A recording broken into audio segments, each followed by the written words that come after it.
করতে পারো রে, মরার পরে ডানে বামে তাকায় দেখবা কই তোমার তো কোনো আমল নাই। মরার পরে ডানে বামে তাকাইয়া দেখবা কই তোমার তো কোনো বন্দেগী নাই।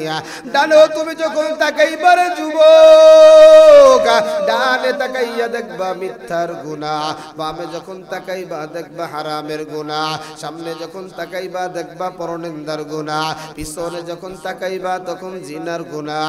তুমি যখন ডানে বামে গুনাহ দেখবা মাত্র তোমার মরণ হয়েছে, এখনো তোমার কবরে ঢুকানো হয় নাই। আমার নবী বলে তোমার চিৎকারের আওয়াজ, আল্লাহর নবী বলেন বেঈমান বেনামাজি সুদখোর জিনাকার বেপরদাওয়ালা পরনিন্দাকারী মা বাবার অবাধ্য সন্তান এত জোরে চিৎকারের আওয়াজ, তোমরা যদি তার চিৎকারের আওয়াজ শুনতা জিন্দিগিতে কোনোদিন তারে আর মাটিতে দিতা না, জমিনে ফেলায় রাখতা, কুত্তায় তারে খাইতো, জমিনে ফেলায় রাখতা, শিয়ালে তারে খাইতো, কোনোদিন ভয়ে তোমরা মাটি দিতা না। এত জোরে আওয়াজ দেয় ওরে যুবক ভাই। এই জন্য আমার আল্লাহ তো ভালো কইরা জানে আল্লাহর এই বান্দারা গুনাহ করবে, কারণ আপনি যেই জিনিসটা বানান আল্লাহ পাক আপনাকে যেই জিনিসটা বানানোর ক্ষমতা দেয়, মাইক যারা বানায়, গাড়ি যারা বানায়, গাড়ির যখন সমস্যা হয় এরা বুঝতে পারে গাড়ির কোন জায়গায় সমস্যা হলো, এই গাড়ি চলতে গিয়ে কোন কোন জায়গায় তেল লাগবে, কোন কোন জায়গায় এই জায়গা হাওয়া আসবে সব জানে।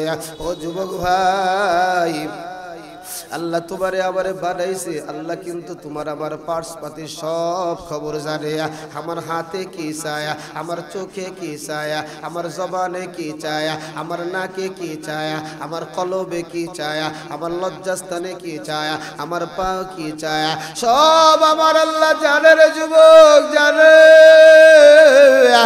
আমি সহ এই জায়গায় আমরা যারা আছি একটু চক্ষুটা বন্ধ করে দেখো, ডানে তাকায় দেখো ডান পাশ অন্ধকার, বামে তাকায় দেখো বাম পাশ অন্ধকার, সামনে তাকায় দেখো সামনেও অন্ধকার, পিছনে তাকায় দেখো পিছনেও অন্ধকার।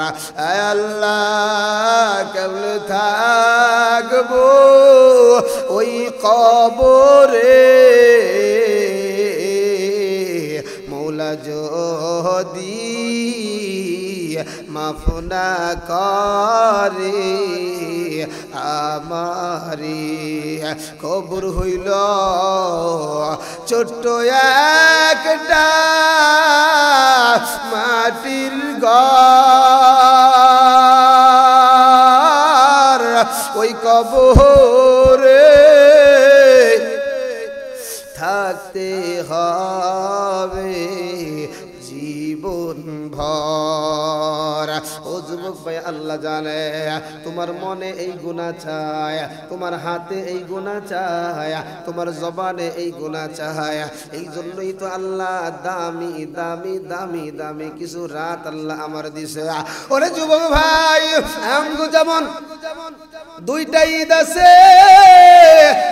এক হলো ঈদুল ফিতর, দুই নম্বর হলো ঈদুল আযহা। আমরা দুইটা দিনে আনন্দিত করি। আমার আল্লাহ ফেরেশতাদের জন্য দুইটা ঈদ আছে, তবে আমগো ঈদ হলো দিনে, ফেরেশতাদের ঈদ হলো রাতে। আমার আল্লাহর ফেরেশতারা তো ঘুমায় না, আর আমগো তো ঘুমের প্রয়োজন হয়, আমগো ঘুমের যেহেতু প্রয়োজন, এই জন্যই তো আমার আল্লাহ শপথ করে কয় আমি আল্লাহ তোমারে ঘুমের ব্যবস্থা করে দিলাম। খালি ঘুমের ব্যবস্থা করি নাই, বান্দারে তুমি ঘুমাইবা, ঘুমাইতে দেরি হয়, তোমার শরীরের দুর্বলতা কাটতে দেরি হয় না। আরো জোরে কর না সুবহানাল্লাহ। এই জন্য যুবক, ফেরেশতাদের দুইটাই, তবে আমাদের ঈদ হয় দিনে, ফেরেশতাদের ঈদ হয় রাতে। ফেরেশতাদের 1 নম্বর ঈদ হলো শবে বরাত, আরবিতে যেটাকে বলা হয় লাইলাতুন নিসফি মিন শাবান। ফেরেশতাদের 2 নম্বর ঈদ হলো শবে কদর। এজন্যই তো আমার আল্লাহ বলেন হামিম ওয়াল কিতাবিল মুবিন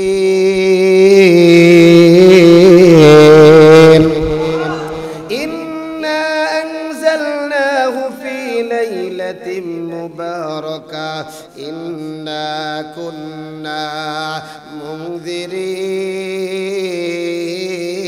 আল্লাহু আকবার। আল্লাহ আমার জানাইয়া দেয় নিশ্চয় আমি সতর্ককারী। এই রাতে প্রত্যেক প্রজ্ঞাময় বিষয়ের ফয়সালা আমার পক্ষ থেকে হয়। যে আয়াতে কারিমাটা তেলাওয়াত করেছি, এই আয়াতের ব্যাখ্যায় উলামায়ে কেরাম বলেন এই শবে বরাতের রাতটার অনেক দাম। লাইলাতুন নিসফি মিন শাবান, শাবান মাসের 15তম রজনী।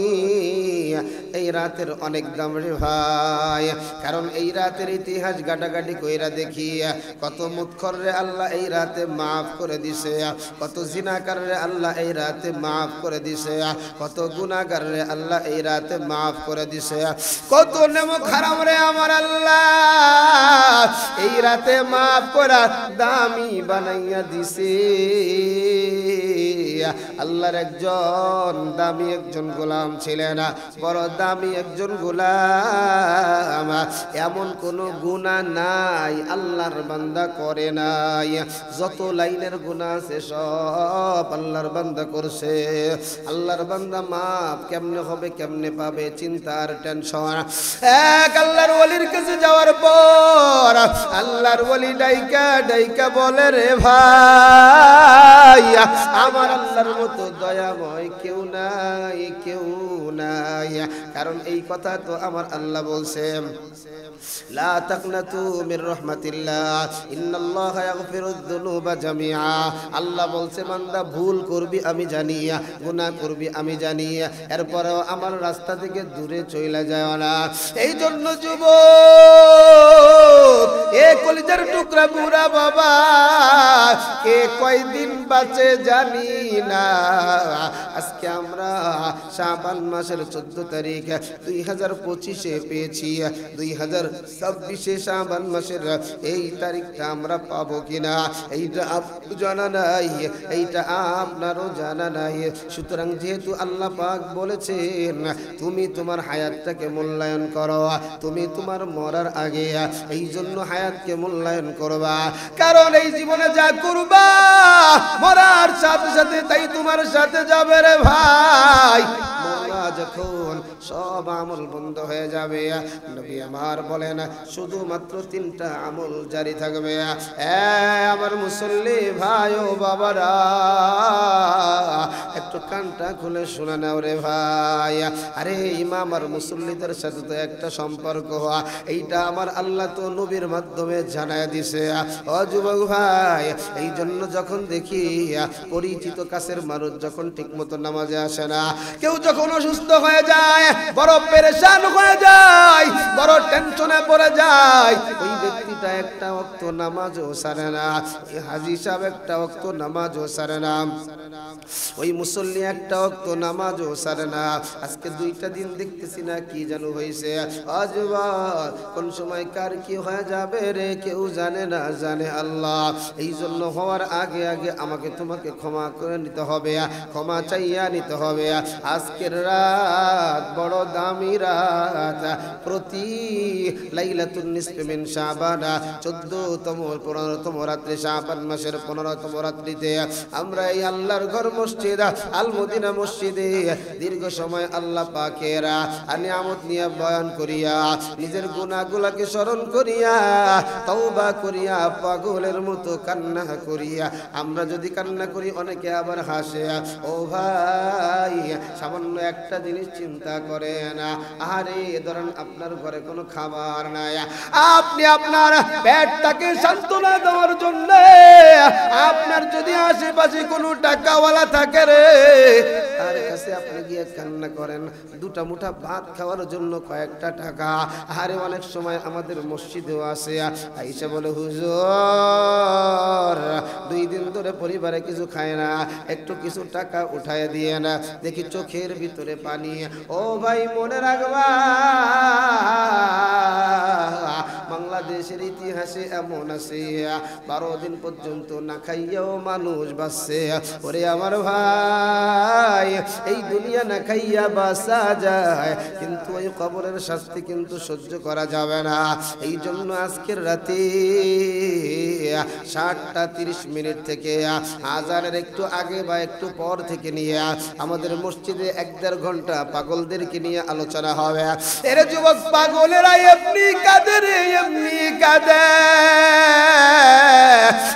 আমি একজন আল্লাহর ওয়ালারে জিজ্ঞেস করলাম, হুজুর বয়ানের সময় পাগলেরা কেন কাঁদে? বলে কান্নার উদ্দেশ্য কি তুমি কি তা জানো? আমি কই কিছুটা জানি, বাকিটা বলে না। বলে এরা অন্য কোনো জিনিসের জন্য কাঁদে না। পৃথিবীর এমন কোনো মানুষ নাই একমাত্র নবীরা ছাড়া যারা কোনো গুনাহ করে নাই, যাদের কোনো গুনাহ নাই। আমি তুমি তো যেই পরিমাণ গুনাহ করছি। কই পাগলেরা যখন জাহান্নামের কথা শুনে, কবরের কথা শুনে রে, পাগলদের অন্তরের মধ্যে তখন ধাক্কা লাগতে থাকে। আরে আমিও তো জীবনে কম মিথ্যা কথা কই নাই, আরে আমিও তো পরনিন্দা কম করি নাই, আরে মানুষের হক অত কম নষ্ট করি নাই, আমিও তো ওই কবরে যাব। মরার পরে যদি কবরে যাই, কবরের মাটি যদি আমার দেয় চাপ মারবে রে ভাই, চাপ সহ্য করার ক্ষমতা কারো থাকবে না। কিন্তু যদি গুনাহটা আল্লাহর কাছে মাফ কইরা পরকালের বাসিন্দা হয়ে যাইতে পারো,